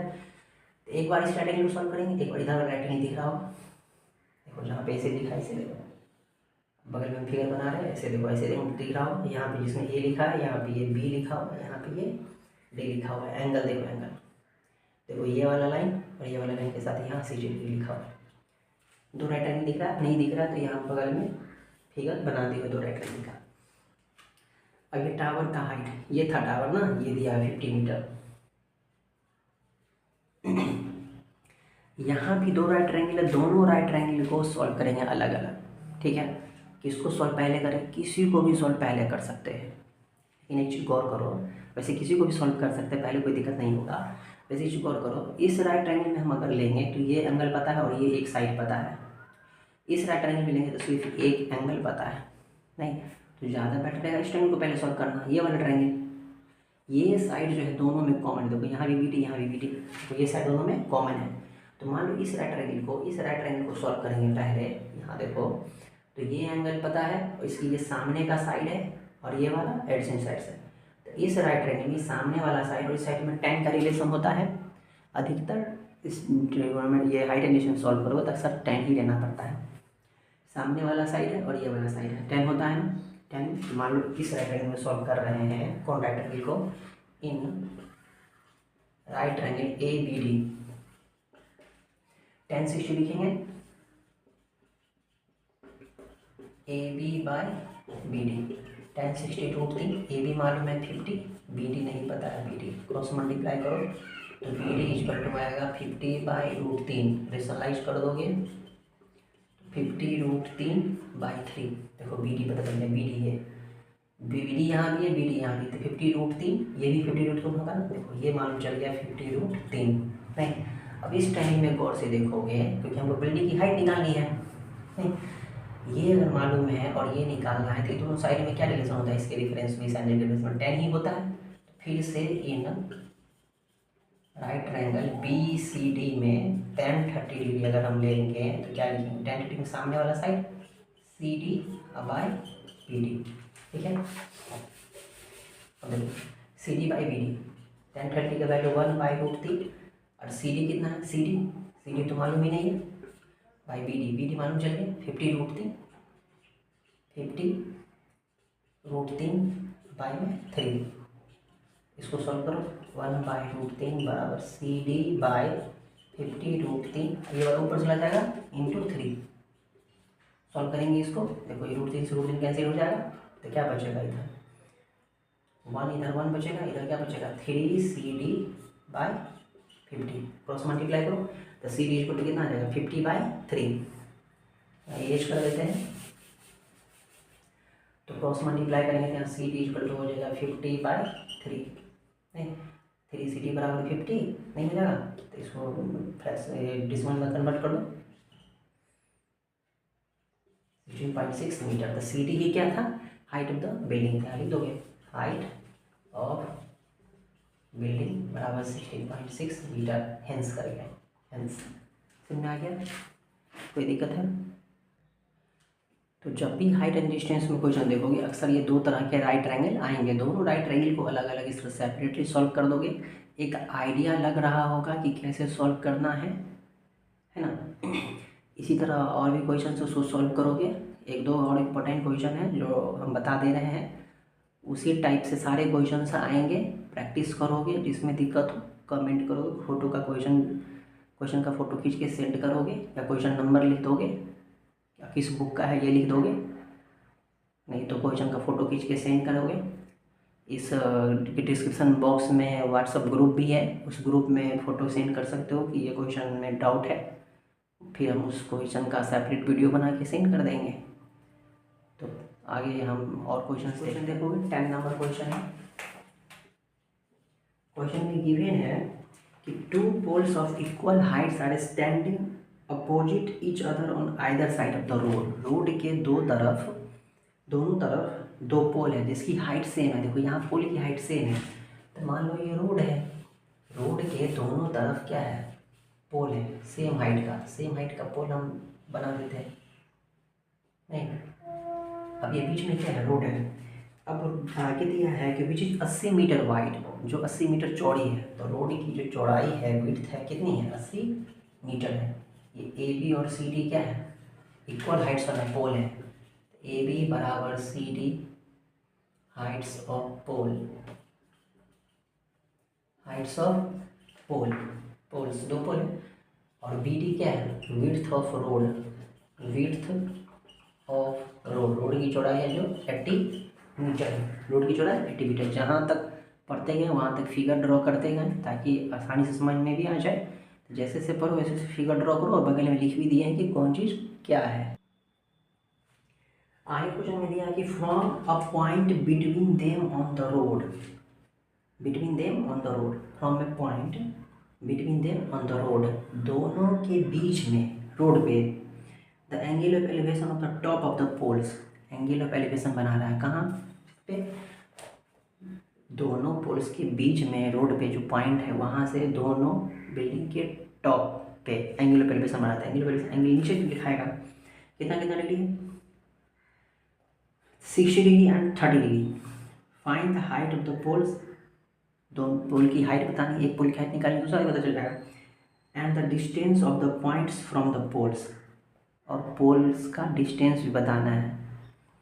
Find the height of the poles and the distance of the point from the poles, और उस पॉइंट का डिस्टेंस भी बताना है, कहाँ से, पोल से। कि कोई पॉइंट लेंगे ना पोल, दोनों पोल के बीच में रोड पे, जहाँ से वो एंगल ऑफ एलिवेशन बनाएगा दोनों बिल्डिंग के टॉप से, उस पॉइंट का डिस्टेंस बताना है, कहाँ से, पोल से। ठीक है, कैसे सॉल्व करेंगे, अब देखो उसके बीच में एक पॉइंट लेना है। बीच का मतलब नहीं होता है कि मिड पॉइंट, ऐसे थोड़ी होगा कि बीच 80 मीटर विड्थ है चौड़ाई इसकी रोड, तो 40 पे आएगा, बीच में पॉइंट 40 इधर भी 40 इधर भी 40, नहीं। क्वेश्चन में बोल रहा है कि बीच बिटवीन, मतलब दोनों के बीच में है, एग्जैक्ट बीच में थोड़ी बोला है, मिड पॉइंट थोड़ी बोल रहा है, नहीं। हो सकता है ये पॉइंट यहाँ हो सकता है ये पॉइंट यहाँ हो, कहीं भी हो सकता है, लेकिन होगा तो इसके बीच में ही हो, ऐसे बाहर नहीं होगा। अब कैसे ले, देखो यहाँ पे कहीं भी पॉइंट लेना है, एक के साथ 30 डिग्री और एक के साथ 60 डिग्री। देखो 60 एंगल नीचे ना बनेगा ना, यहाँ पे दोनों एंगल बड़ा एक एंगल छोटा, दोनों एंगल बराबर तो नहीं है, तो अगर बराबर है तो दोनों एंगल तो बीच में आते हैं, एग्जैक्ट बीच में बोल रहा। देखो मान लो इसको 60 डिग्री से देख रहा है, यहाँ जो एंगल बनेगा 60 डिग्री बनेगा, यहाँ बड़ा एंगल बनेगा और यहाँ छोटा एंगल बनेगा, नहीं, एक तरफ बड़ा एक तरफ छोटा एंगल बोल रहा है। अब जिसको 60 डिग्री एंगल से देख रहा होगा उसमें ज़्यादा बड़ा गैप होना चाहिए। जैसे मान लो कि यहाँ से हम ये मान लो यहाँ हम पॉइंट ले लिए, तो यहाँ से एक एंगल ले लिया और यहाँ से एक एंगल ले लिया, ठीक। अब देखो ये एंगल ज़्यादा बड़ा हो गया, ये ज़्यादा उठा हुआ है, ये कम है, नहीं, तो ये 60 डिग्री लेना पड़ेगा और ये 30 डिग्री, ये हो गया 60 डिग्री और ये हो गया 30 डिग्री। कोई भी ले सकती है, इधर उधर भी 60 इधर भी 30, लेकिन ये ध्यान रखोगे पूरा फिगर में भी लगेगा। ये ज़्यादा इंक्लाइंड है तो 60 डिग्री लेंगे, और ये कम है नहीं, तो जब ये एंगल बड़ा है तो 60 लेना पड़ेगा, 30 ना, जो छोटा है 30, ठीक है। अब बोल रहा है कि पोल्स का हाइट बताओ और इस पॉइंट का डिस्टेंस बताओ, किससे, पोल्स से, इस पोल से भी इसका डिस्टेंस और इस पोल से भी इस पॉइंट का डिस्टेंस। नहीं, अगर ये पता चल गया तो ये तो मान चल जाएगा। मान लो ये अगर 50 निकल गया, ये मान लो 30 निकल गया, तो ये कितना हो जाएगा 50, तो ये पूरा 80 दिया हुआ है ना। देखो दो राइट एंगल दिख रहा है, एक राइट एंगल इधर और एक राइट एंगल इधर, दोनों राइट एंगल को अलग अलग सॉल्व करेंगे, और दोनों राइट एंगल सॉल्व करेंगे तो पोल का जो हाइट है जो पोल्स का, ये दोनों बराबर है, तो मान लो पोल्स का हाइट कितना है, h है, ले लिए, तो ये भी h हो गया और ये भी h हो गया। अब इस ट्रायंगल में देखो, इस ट्रायंगल में ये मालूम करना है, और ये पता है कि इस राइट ट्रायंगल में नहीं मालूम है, इस राइट एंगल को भी सॉल्व करेंगे तो ये मालूम है h, लेकिन ये तो नहीं मालूम है, लेकिन पूरा मालूम है 80। तो मान लो यहाँ से यहाँ तक अगर हम x मान लिए तो ये कितना हो जाएगा, ये पूरा 80 है और ये x है, तो 80 में से x जाएगा तो बचेगा कि नहीं, x माइनस 80 लिखेंगे यहाँ पे, पूरा 80 है तो पूरा में से ये माइनस करेंगे तो 80 में से x माइनस करेंगे तो ये निकल जाएगा नहीं। तो वही राइट एंगल में भी मालूम चल गया, इस राइट एंगल मालूम चल गया, लेकिन h और x के टर्म में दोनों राइट में कोई दिक्कत नहीं, कुछ भी मालूम नहीं, कोई दिक्कत नहीं है। ये तो पता चल गया ना कि नहीं मालूम था तो हाइट मान लिए, h मान लिए, ये नहीं मालूम था तो x मान लिए। ये क्यों माने x, क्योंकि हमको पूरा पता था इसीलिए ये x माने, तो ये क्या निकल गया 80 माइनस x नहीं। अब इस राइट एंगल को सॉल्व करेंगे, इस राइट एंगल को सॉल्व करेंगे, कोई भी राइट एंगल को पहले सॉल्व कर सकते हैं। चलो ये छोटा ट्रायंगल लगा है h और x, आसान लग रहा है, इसको सॉल्व करते हैं। इन राइट एंगल, यहाँ कुछ नहीं पॉइंट ही देते हैं, सी डी ई में देखो ये साइड और ये साइड में क्या रिलेशन होगा, दोनों में tan होता है, tan 60 डिग्री बराबर h by x, cross multiply करेंगे, सॉरी tan 60 की वैल्यू पहले पुट कर देते हैं, √3 बराबर h बाई एक्स, तो क्रॉस मल्टीप्लाई करो, h बराबर x √3, ऐसे रेक्टेंगल बना के घेर देते हैं, नहीं इक्वेशन फर्स्ट कर देते हैं। h की वैल्यू आ गई x √3, वैल्यू नहीं निकला, x के टर्म में ही है ना, कोई दिक्कत नहीं। अब दूसरा राइट एंगल सॉल्व करेंगे, जो प्रोसेस करते आ रहे हैं वही प्रोसेस सब में करेंगे, एक प्रोसेस से चलेंगे कोई दिक्कत नहीं होगा, इसलिए उसी प्रोसेस से हम सारे क्वेश्चन को बता रहे हैं। पहला राइट एंगल सॉल्व हो गया, अब नेक्स्ट हम क्या करते थे, दूसरा राइट एंगल को सॉल्व करते थे। अब in right angle A B E, ये राइट एंगल है, देखो इसमें भी ये साइड और ये साइड में क्या रिलेशन होता है, tan का, तो tan 30 डिग्री बराबर A B by B E, ठीक है। ए बी एच है और ये tan 30 डिग्री बराबर ए बाई tan 30 की वैल्यू दे देते हैं 1/√3, ए बी कितना है h, और नीचे में क्या है बी देखो 80 माइनस एक्स, ठीक है। अब इसको सॉल्व करो, 1/√3, h की वैल्यू मालूम है x√3, यहाँ लिख सकते हैं x√3, अब बाई h की जगह पे 80 माइनस एक्स, अब h की जगह x√3 लिख दिए, कैसे लिख दिए, फ्रॉम इक्वेशन 1 नहीं। अब यहाँ पे क्या करेंगे, क्रॉस मल्टीप्लाई, देखो x√3 किसको मल्टीप्लाई करेंगे, √3 को √3 से मल्टीप्लाई करोगे तो 3, तो 3x बराबर इसको मल्टीप्लाई करोगे 80 माइनस एक्स को 1 से 30 माइनस एक्स, सॉल्व करो, ये x इधर आएगा नहीं, देखो x इधर आएगा तो 3x प्लस एक्स बराबर 80, 4x बराबर 80, x बराबर 80/4, x बराबर 20, x वैल्यू क्या निकल गई 20, देखो x निकल गया, x निकल गया तो h निकालना है, तो h देखो फ्रॉम इक्वेशन 1, फ्रॉम इक्वेशन 1 से ही h निकल गया, क्योंकि h इक्वल टू है x√3 और x कितना है 20, तो 20√3, तो h कितना हो गया 20√3 नहीं। तो अब क्वेश्चन में तुमसे पूछा जा रहा था कि height of the poles, height कितना निकल गया क्या 20√3, हेंस क्या करके लिखते हैं हम लोग, हेंस करके, तो hence height of poles 20√3 metre. और दूसरा क्या पूछ रहा है कि distance the point from the poles, poles से डिस्टेंस, तो distance of the point from the poles क्या है, देखो ई पोल से कितना होगा एक्स, एक्स कितना है 20, तो इधर कितना बच गया 60, 20 मीटर एंड 60 मीटर, एक पोल से 20 मीटर और एक पोल से 60 मीटर। तो इस तरह से लास्ट में हेंस करके आवाज लिख देंगे, इस तरह से लैंग्वेज, वर्ड प्रॉब्लम है तो लैंग्वेज तो लिखना ही पड़ेगा लास्ट में। कैसे लिखेंगे लैंग्वेज, लास्ट में जो क्वेश्चन के लास्ट में लिखा है था find the height of the poles and distance of the point from the pole, तो इसी तरह से हैंस लगा देंगे बस, हाइट ऑफ पोल्स इतना, distance of the point from the poles, pole से कितना डिस्टेंस है, एक पोल से 20 मीटर होगा, एक पोल से 60 मीटर होगा। ठीक है, नेक्स्ट 12 नंबर क्वेश्चन देखेंगे कि बोल रहा है कि from the top of a 7 metre high building, एक बिल्डिंग है 7 मीटर ऊंची, चलो बिल्डिंग है तो ग्राउंड पे होगा, तो मान लो ये ग्राउंड हो गया, ये ग्राउंड हो गया, ये 7 मीटर हाइट की बिल्डिंग हो गई ए बी, ए बी क्या है, height of building, the height of building. जैसे जैसे पढ़ रहे हैं वैसे वैसे यहाँ लिख भी रहे हैं ताकि कोई डाउट ना होता, ऐसे ही बनाओगे जैसे जैसे पढ़ते जाओगे वैसे वैसे फिगर भी ड्रॉ करते जाओगे, बगल में लिखोगे भी।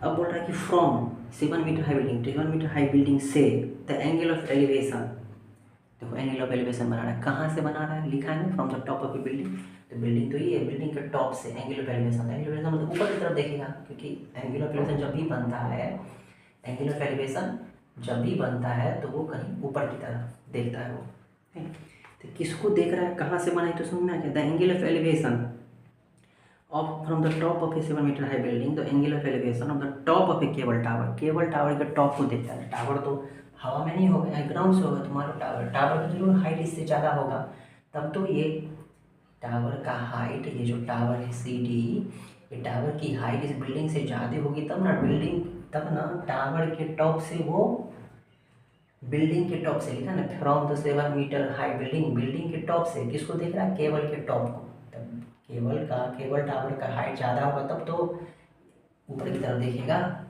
नहीं तो क्या करता है कि बिल्डिंग के टॉप से टावर के टॉप को वो एंगल ऑफ एलिवेशन बना रहा है, एंगल ऑफ एलिवेशन के लिए आई साइट हो गया, तो एंगल ऑफ एलिवेशन तो हॉरिजॉन्टल लाइन के साथ बनता है, हॉरिजॉन्टल लाइन तो है नहीं थी, हाँ हॉरिजॉन्टल लाइन खींच देते हैं, नहीं तो ये हो गया angle of elevation 60 degree, angle कितना दिया 60 डिग्री। ठीक है, डाउट है इसमें, फ्रॉम द कहाँ से एंगल बनाएंगे, तो देखो क्वेश्चन में दिया है कि from the top of a 7 metre high building, from मतलब ये होता है यहाँ से 7 मीटर हाई बिल्डिंग के टॉप से, 7 मीटर हाई बिल्डिंग के टॉप से कहाँ तक, हम जानते हैं यहाँ से एंगल ऑफ एलिवेशन बनाएगा तो नीचे से ऊपर की तरफ देखेगा, तो किसको देख रहा है ऊपर की तरफ, तो आगे क्वेश्चन में दिया है कि top of a cable tower के टॉप को देख रहा है, कितना एंगल से 60 एंगल से।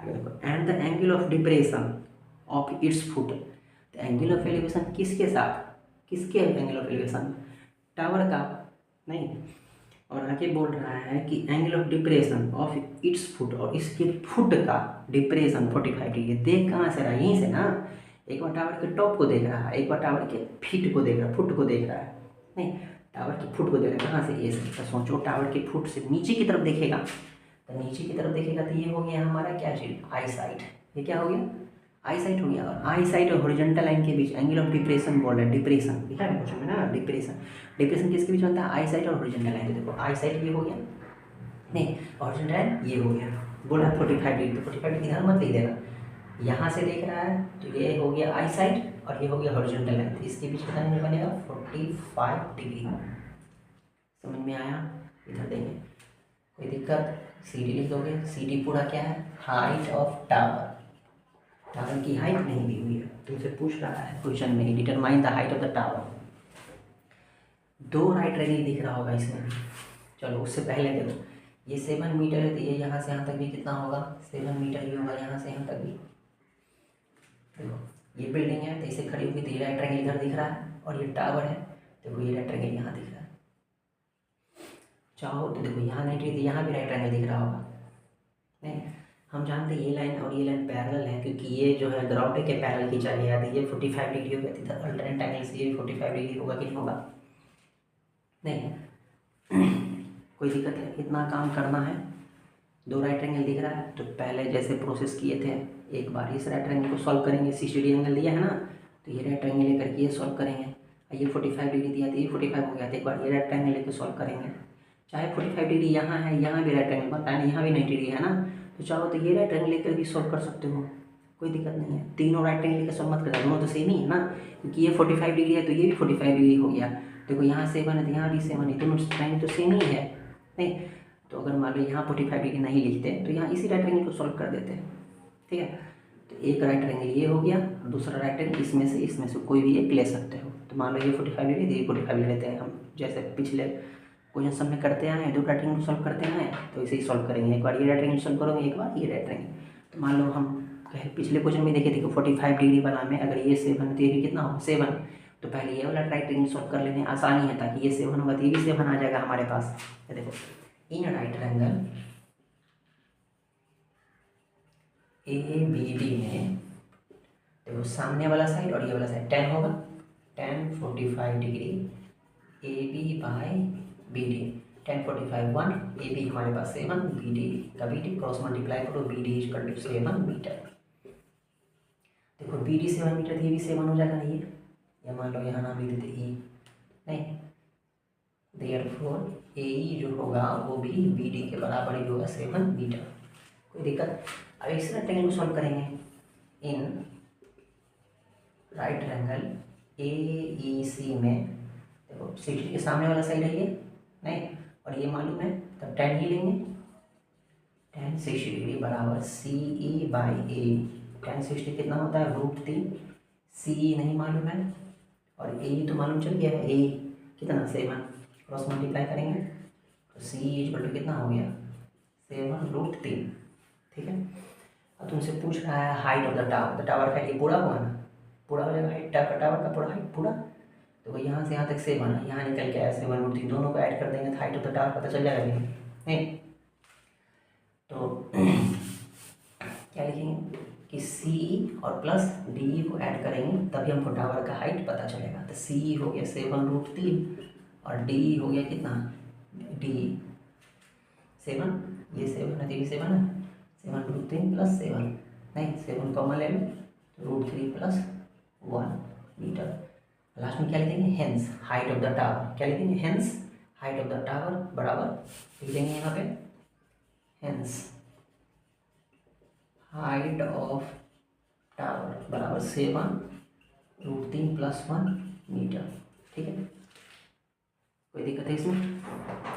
तो इससे पहले एंगल ऑफ एलिवेशन वाला टाइप देखे थे, अब एंगल ऑफ डिप्रेशन भी आ रहा है। एक दो क्वेश्चन एंगल ऑफ डिप्रेशन पे देख लेते हैं, फिर जितने क्वेश्चन बचेंगे सारे का प्रैक्टिस करोगे, क्वेश्चन बैंक प्रैक्टिस करोगे, एनसीईआरटी एग्जाम्पलर बुक का प्रैक्टिस कर लोगे, ज़्यादा इसे प्रैक्टिस करने की जरूरत नहीं है। एनसीईआरटी बुक और एनसीईआरटी एग्जाम्पलर बुक प्रैक्टिस कर लोगे, और जो क्वेश्चन बैंक में आएगा वो प्रैक्टिस कर लोगे, हो जाएगा। आरएस वाली बनाने की जरूरत नहीं, अगर टाइम बच रहा है प्रैक्टिस करने का टाइम बच रहा है तो वो प्रैक्टिस कर लोगे। लेकिन ये क्वेश्चन हाइट एंड डिस्टेंस से एक लॉन्ग आंसर में आएगा ही, केस बेस में भी आ जाता है, तो ये 4 मार्क्स का क्वेश्चन आएगा, इसलिए अच्छे से प्रैक्टिस कर ही लोगे कि ये क्वेश्चन छूटना नहीं चाहिए। छूटेगा कैसे, सब में राइट एंगल बनाना है, एंगल देख करना सीखें कैसे एंगल करना होगा, 2 राइट एंगल से ज़्यादा नहीं बनेगा, 1 राइट एंगल बनेगा तो सबसे अच्छा।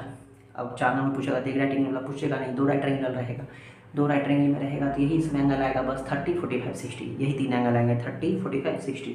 तो तीनों एंगल्स लेकर के तो हम देखिए कितना सारा क्वेश्चन, 2 राइट एंगल बनता है, दोनों राइट एंगल को अलग अलग सॉल्व करेंगे, एक राइट एंगल को सॉल्व करेंगे उसमें कुछ वैल्यू आएगा, दूसरे राइट एंगल में पुट कर देंगे, नहीं जैसे यहीं पर इस राइट एंगल को सॉल्व किए, यहाँ वैल्यू आया 7√3 पे, दूसरे राइट एंगल में पुट कर दीजिए। ठीक है, आगे क्वेश्चन हम लोग देखते हैं। 13 नंबर क्वेश्चन हम लोग देखते हैं कि an observed from the top of a 7 metre high lighthouse, एक 7 मीटर हाइट का लाइट हाउस है, फ्रॉम द सी लेवल, जैसे पिछले वाले क्वेश्चन सब में ग्राउंड लेवल आते थे, ग्राउंड एक लाइन खींच देते थे, तो मान लो ये सी लेवल है, 7 मीटर ऊंची एक लाइट हाउस है, A B height of lighthouse, sea level मतलब पानी में है, समुद्र में है, 75 मीटर। अब बोल रहा है कि एन ऑब्जर्व फ्रॉम द, कहाँ से ऑब्जर्व कर रहा है, ये लाइट हाउस के टॉप पे, मतलब यहाँ से कोई चीज़ यहाँ से देख रहा है। अब कहाँ देख रहा है वो देखो, the angle of depression of 2 ships को देख रहा है, तो शिप यहाँ सी लेवल ये है, तो शिप समुद्र में ही ना, पानी में ही रहेगी, यहाँ पे तो नहीं शिप रहेगी, नीचे रहेगी, 2 शिप है, दोनों शिप कहाँ है, तो लिखा है कि if one ship is exactly behind the other, एक शिप जो है दूसरे के आगे पीछे है, तो मान लो एक शिप यहाँ है एक शिप यहाँ है, ये जो सी और डी जो है पोजीशन है किसका, शिप का, सी एंड डी पॉइंट है, पोजीशन है जो शिप्स का। अब यहाँ से ये देख रहा है शिप को, तो नीचे देखेगा तो एंगल ऑफ डिप्रेशन बनेगा, तो मान लो यहाँ पे एक शिप को देख रहा है और यहीं से एक शिप को यहाँ देख रहा है। एंगल ऑफ डिप्रेशन बनेगा तो हॉरिजॉन्टल लाइन होना चाहिए, यहाँ तो नहीं बनेगा एंगल, तो हॉरिजॉन्टल लाइन हम यहाँ खींच देते हैं। अब इस पॉइंट डी वाले शिप को देखेगा तो थोड़ा बड़ा एंगल बनेगा, क्योंकि ये लाइन देखो ये बड़ा एंगल बनेगा। अब सी वाले को शिप को देखेगा तो छोटा एंगल बनेगा, तो दो एंगल दिया रहेगा तो बड़ा वाला इधर लिखोगे, छोटा वाला वहाँ लिखोगे। तो दिया है कि 30 डिग्री 45 डिग्री। देखो ये पूरा एंगल जो देख रहे हो, ये पूरा एंगल ये बड़ा है और ये छोटा है, तो ये छोटा वाला 30 डिग्री हो जाएगा, ये पूरा जो बड़ा वाला है वो कितना हो जाएगा, इसे बगल पे लिख देते हैं 45 डिग्री। नहीं, अब देखो ये लाइन पैरेलल है, तो ये अगर 30 डिग्री, देखो इस ये लाइन यहाँ है, देखो तो ये भी 30 डिग्री होगा कि नहीं होगा। ये 45 डिग्री है, ये इसके साथ बना रही है इसके साथ, तो ये भी 45 डिग्री होगा कि नहीं होगा, क्योंकि ये लाइन और ये लाइन क्या है, पैरेलल, ये ट्रांसवर्स लाइन हो गई। ठीक है, देखो दो राइट एंगल दिख रहा है कि ना अच्छे से, नहीं यहाँ पे 90 होगा। देखो एक राइट एंगल यहाँ है और एक राइट एंगल यहाँ है, एक बार इस राइट एंगल को सॉल्व करेंगे, एक बार इस राइट एंगल को सॉल्व करेंगे। आ जाएगा। तुमसे पूछ रहा है कि find the distance between the two ships, दोनों शिप्स के बीच का डिस्टेंस पूछ रहा है। ऐसा क्वेश्चन बना है ना कितनी बार। देखो दोनों शिप के बीच का डिस्टेंस तो ये है, ये निकालना है। एक बार इस राइट एंगल को सॉल्व करेंगे, 45 डिग्री है तो ये 75 मीटर है, अगर तो ये भी 75 मीटर होगा कि नहीं होगा, मतलब ये राइट एंगल को पहले सॉल्व करेंगे कि नहीं। 45 डिग्री वाला हम देख लिए हैं कि जब भी कोई अलग अलग एंगल रहे तो 45 डिग्री वाला पहले सॉल्व करेंगे, ट्रायंगल आसान हो जाता है। इसे 30 डिग्री वाला भी कर सकते हैं। In right triangle A B D में देखो सामने वाला साइड है और ये वाला है, तो 10 लेना पड़ेगा, 10 45 डिग्री बराबर A B by B D. 10 45 हो गया 1, ए बी हो गया 75, हो गया B D, therefore B D बराबर 75 मीटर। रेक्टेंगल बना के लिख देंगे, बी डी की लंबाई निकल गई। अब देखो बराबर राइट ट्रायंगल लेंगे, ये वाला नहीं तो पूरा ये लेना पड़ेगा, जिसमें से यहाँ तक यहाँ मालूम चल गया 75। In right triangle A B C में इसमें भी 10 का ही डिफरेंस लेना पड़ेगा, क्योंकि 10 में सामने वाला साइड और ये पूरा आएगा। 10 30 डिग्री में क्या लिखेंगे, ए बी भाई, ये पूरा आएगा ना, बी सी पूरा आएगा, बी सी ये पूरा, बी सी नहीं, ए बी की वैल्यू कितनी है 75 और बी सी की वैल्यू देखो, बी सी यहाँ से यहाँ तक कितना है 75, और ये वाला ये एक्स भी मान सकते हो, नहीं मानोगे तो सी डी रहने दो। पूरी की लंबाई लिखना, पूरी की लंबाई यहाँ से यहाँ तक मान लो 75 और प्लस ये कितना है एक्स मान लो, या सी डी ही रहने दो, तो मान लो एक्स लिख देते हैं, आसान लगेगा। यहाँ से यहाँ तक कितना ले लिया है एक्स। ठीक है, सॉल्व करोगे 10 30 की वैल्यू पुट करोगे तो 1/√3 बराबर 75/75 प्लस एक्स, क्रॉस मल्टीप्लाई करो, 75√3 बराबर 75 प्लस एक्स। तो इस 75 को इधर लेके आओगे, 75√3 माइनस 75 इक्वल टू एक्स, यहाँ से x इक्वल टू 75 कॉमन आ जाएगा, तो क्या बचेगा √3 माइनस 1। यही x क्या बताती है, डिस्टेंस बिटवीन टू शिप्स। तो दोनों शिप्स के बीच का डिस्टेंस कितना हो गया, इतना, तो लिख देंगे hence the distance between two ships are इतना is, hence distance between two ships is equal to 75√3 minus 1 metre. Answer हो गया। चाहो तो √3 की वैल्यू पुट कर सकते हो, नहीं तो ऐसे ही छोड़ दो, ऐसे भी लिख के छोड़ सकते हो। ठीक है, क्या लिख दोगे लास्ट में, जो लैंग्वेज लिखा क्वेश्चन में कि hence the distance between two ships बराबर 75√3 माइनस 1 मीटर। ठीक है, एक और क्वेश्चन देखते हैं डिप्रेशन वाला। देखो 15 नंबर क्वेश्चन देखोगे, अच्छा क्वेश्चन है। A straight highway leads to the foot of the tower, एक हाईवे है जो टावर के फुट तक आती है। A man standing at the top of the tower, एक मैन जो है टावर के टॉप पे बैठा हुआ है। एंड ऑब्जर्व्स अ कार, तो मान लो ये रोड है, ये हाईवे है, नहीं और ये टावर है। हाईवे कहाँ तक आती है, टावर तक। अब कोई बच्चा यहाँ से देख रहा है तो एंगल ऑफ डिप्रेशन बनेगा नीचे की तरफ, नहीं ये हो गया हमारा रोड और ये हो गया टावर। ठीक, A B height of tower, कितना दिया हाइट ऑफ टावर, नहीं दिया होगा, वैसे ही छोड़ देंगे। अब बोल रहा है कि ऑब्जर्व सब कार, एक कार को देख रहा था, कार तो रोड पे होगा ना, तो मान लो कोई कार यहाँ इस कार को देख रहा है, ऊपर से देख रहा है तो एंगल ऑफ डिप्रेशन बनेगा।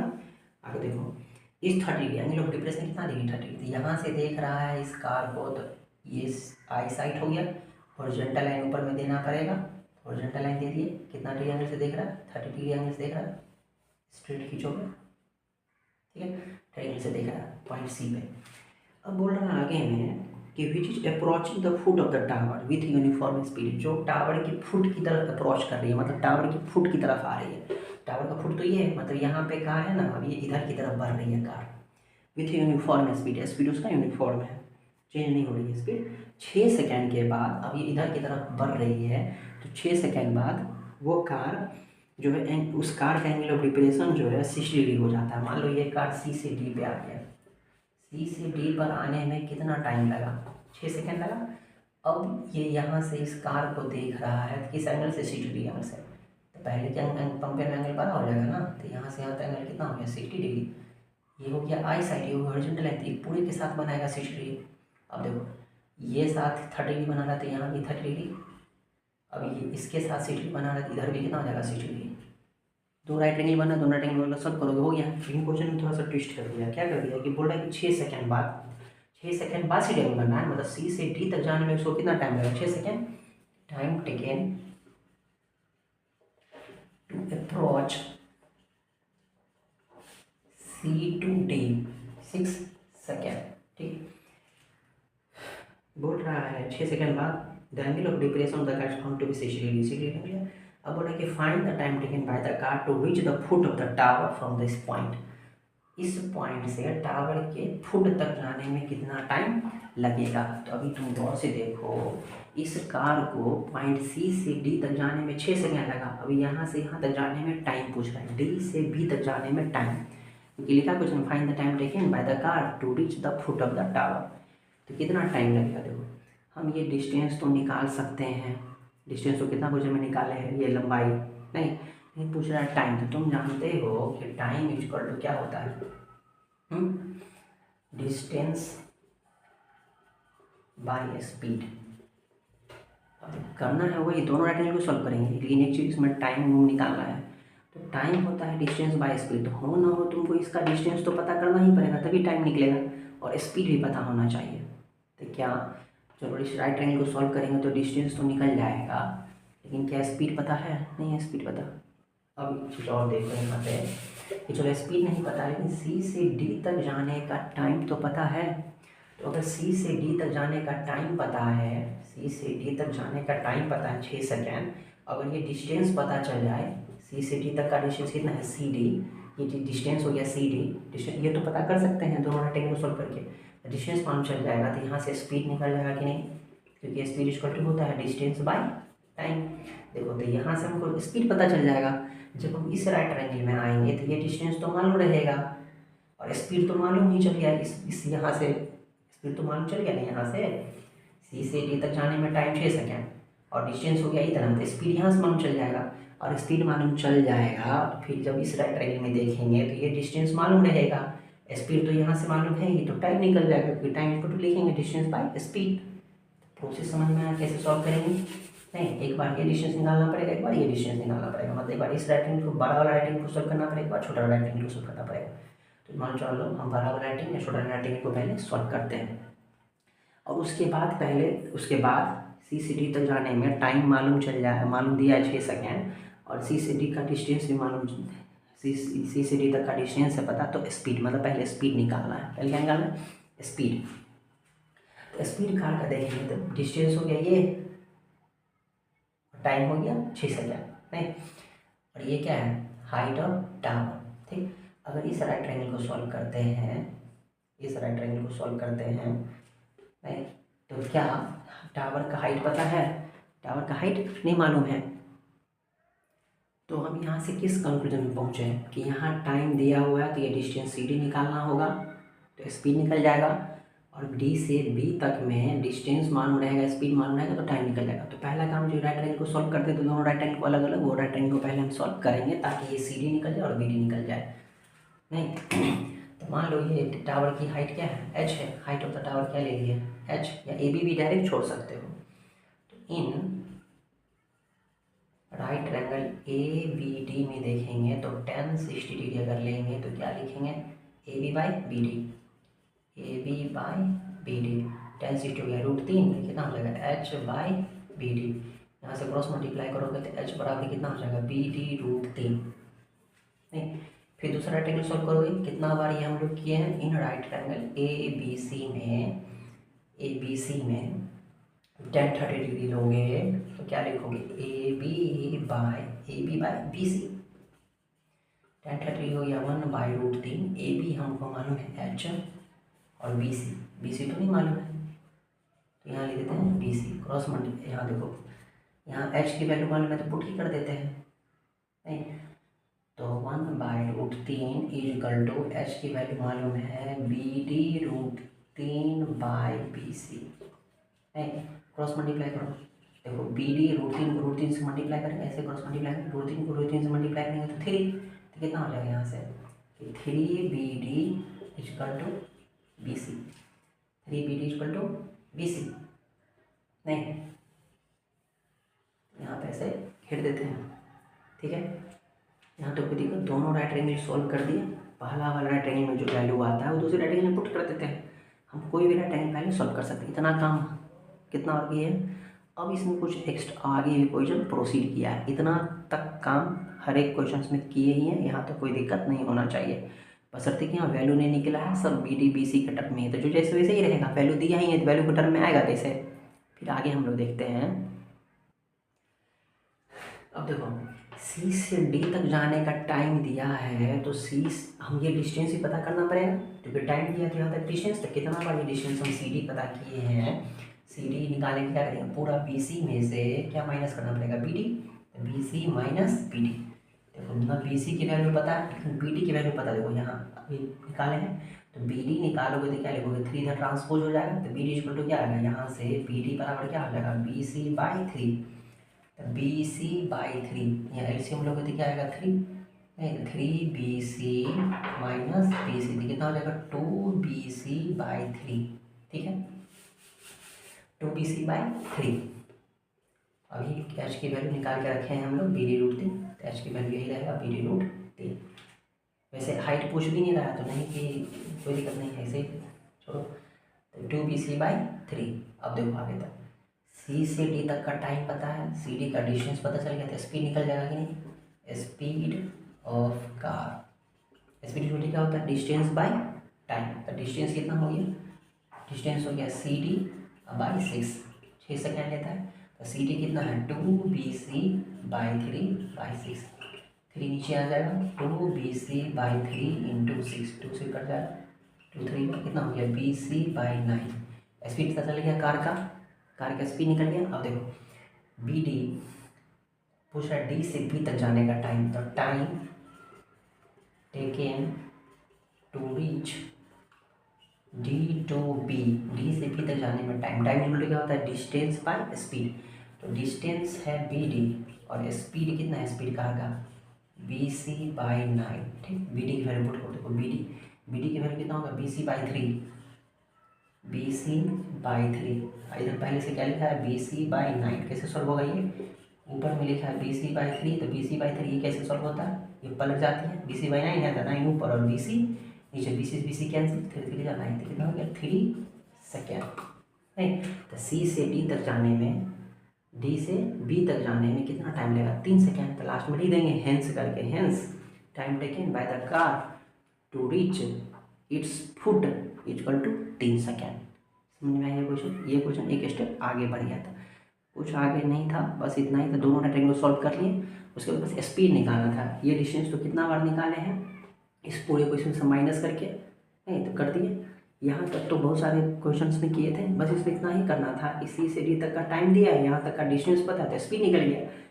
इस वाले केस में यहाँ से यहाँ तक का डिस्टेंस दिया है, यहाँ से यहाँ तक का स्पीड, कार का स्पीड तो वही है, चेंज नहीं हो रहा है, क्योंकि क्वेश्चन में दिया है कि यूनिफॉर्म स्पीड से चलिए। यूनिफॉर्म स्पीड मतलब पूरे ट्रैवल डिस्टेंस कवर करने में वो सेम स्पीड रखा है, तो यहाँ से यहाँ तक का स्पीड वही है, यहाँ से यहाँ तक का डिस्टेंस पता है, यहाँ से टाइम निकल जाएगा।